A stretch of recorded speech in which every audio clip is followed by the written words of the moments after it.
একটা মেয়ে হয়ে বলতেছি, ছেলেরা আসলেই অনেক বেশি ভালোবাসে। কেউ মানুক বা না মানুক, আমি এই কথাটা মানি।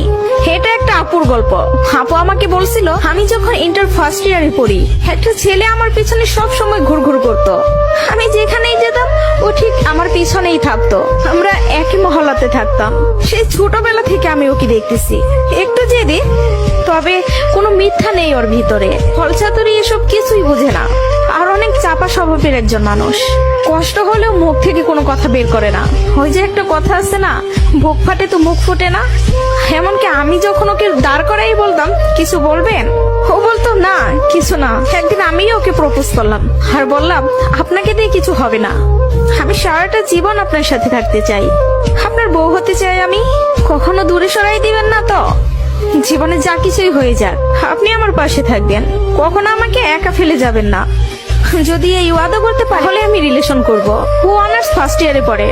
ও বলল, জীবনে যা কিছুই হয়ে যাক, আমি তোমাকে কখনো ছাড়বো না। আমাদের সম্পর্কের বয়সটা যখন 2 বছর, তখন আমার বাসায় বিয়ের প্রেসার দেওয়া শুরু হয়ে গেল। ফ্যামিলি দেখে ছেলে খুঁজতেছে, সরকারি চাকরিওয়ালা, বিসিএস ক্যাডার। এসবের মধ্যে আমি ওর কথা বলতে ভয় পেতাম, কারণ ও এখনো পড়ালেখা করতেছে।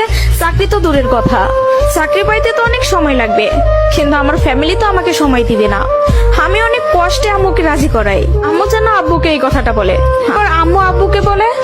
আব্বু সাথে সাথে মুখের উপর বলে দেয়, সম্ভব না, বেকার ছেলের হাতে আমি আমার মেয়েকে দিব না। তখন আমিও ভাবছিলাম, কথাটা তো ভুল না, কথাটা তো সঠিক। কোনো বাবা মাই চাইবে না বেকার ছেলের কাছে মেয়েকে বিয়ে দিতে। আমি নিজেও তো কখনো চাইবো না, কিন্তু তারপরও মাথায় চলতেছে, আমি যদি ওকে হারাই ফেলি, আর কখন কি ফিরে পাবো ওকে? আমি তো আর ফিরে পাবো না। পরবর্তীতে আমি ওকে সব বলি, ওকে বলি কি করব বলো।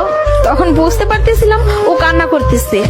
ও আমাকে বলে, আম্মু ডাকতেছে, জাস্ট একটা মিনিট, আমি আম্মুর কথাটা শুনে আসি, তুমি একটু লাইনে থাকো, এসে তোমার সাথে আমি কথা বলতেছি। আমি তোমার জীবনে আছি 2টা বছর, কতটুকু আমাকে চিনো জানো আমি জানি না, কিন্তু তোমার পরিবার তোমার সাথে 18টা বছর তোমার পাশে আছে। আমি কখনো বলবো না যে তুমি তাদের ছেড়ে আমার কাছে চলে আসো। আমি জানি না আমার বাসায় থেকে মেনে নিবে কিনা। পড়ালেখা শেষ করতে করতে আরো 2টা বছর লেগে যাবে, কবে চাকরি পাবো সেটারও তো কোনো ঠিক নাই। আমি যদি তোমাকে ভালো না রাখতে পারি, আমি তো নিজেকে কখনো মাফ করতে পারবো না। আমার কাছে তোমার হাসিটা অনেক দামি, তোমার যেটা ভালো মনে হবে তুমি সেটাই করো। তুমি যা বলবো আমি সেটাতেই রাজি। এসব কথা শোনার পরে, আর যাই হোক, একটা মেয়ে তার ভালোবাসার মানুষকে কখনো ছেড়ে যাইতে পারে না। আমি তখন একটা জিনিসই ভাবতেছিলাম, জীবনটা তো ছোট, আর আমি আমার এই ভালোবাসার মানুষটাকে হারাই ফেললে আমি নিজেই সারা জীবন আফসোস করব। এরকম কোনো ছেলে আর আমাকে ভালোবাসতে পারবে না, আমি ওকে ছাড়তে পারবো না। আমি বাসায় আবারও বুঝাই, তারা বুঝে না। তারপর আমি বাসা থেকে বের হয়ে যাই। বাসা থেকে বের হয়ে ওকে ফোন দেই আর বলি, আমাকে নিয়ে যাও। ও তাড়াহুড়া করে বাড়ি থেকে চলে আসলো। আমি বললাম, আমি তোমাকে বিয়ে করব। ও আমাকে বলে, আমি বলছি না তোমাকে, তুমি যা বলবো আমি তাতেই রাজি আছি।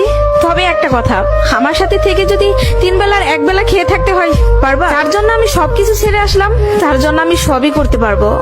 বিয়ের পরে ওর বাসায় থেকে ফোন দেয়, বলে বাসায় আয়। তারপর ওর বাসায় থেকে মেনে নিল।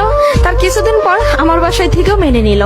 ভালোবাসার জায়গা থেকে যদি বলি, প্রিয় মানুষটাকে নিজের করে পাওয়ার মধ্যে অন্যরকম একটা সুখ কাজ করে, যে সুখটা কখনোই টাকা দিয়ে কেনা যাবে না।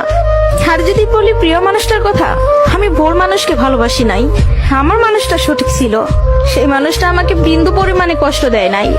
আমি সবসময় একটা কথা বলি, ভালোবাসা সুন্দর যদি মানুষটা সঠিক হয়।